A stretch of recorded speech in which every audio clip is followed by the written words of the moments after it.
होलिका दहन हो रहा है, इसलिए सब एकत्रित हुए हैं। धधक धधक कर अग्नि प्रज्वलित हो रही है। क्यों किया जाता है होलिका दहन, इसके बारे में बताते हैं। पुराने साल के दुख को समाप्त करने के लिए और आने वाले मुसीबतों से मुक्ति पाने के लिए एवं खुशहाली आए, जीवन में अंधेरा दूर हो, उजियारा आए, इसीलिए होलिका दहन किया जाता है।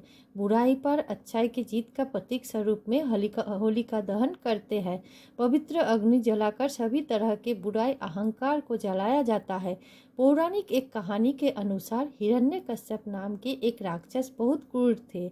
उनके भाई को विष्णु जी ने मार के पृथ्वीवासी की रक्षा किए थे।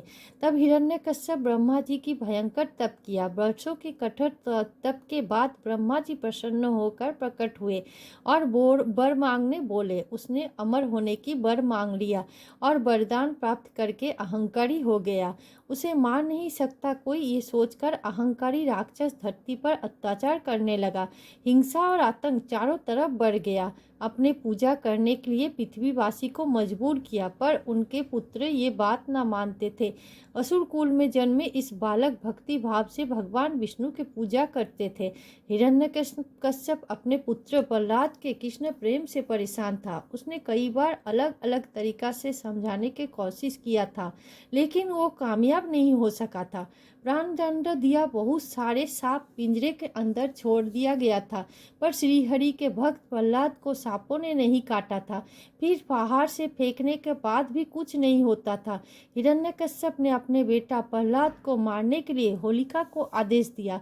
भाई के आदेश पालन करने के लिए प्रहलाद को गोद में लेकर जलते हुए अग्निकुंड में बैठ गई। उन्हें वरदान में ओढ़नी मिला था, जिससे आग का शरीर पे कोई असर नहीं होता था।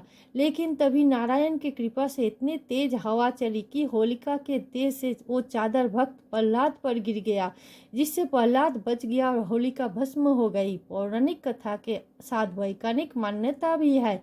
इस पर्व के दौरान जलाई गई लकड़ी से वातावरण में फैले हुए जीवाणु मर जाते हैं और आग से परिक्रमा के समय शरीर के कीटाणु मर जाते हैं, जिससे बीमारियां दूर भागता है।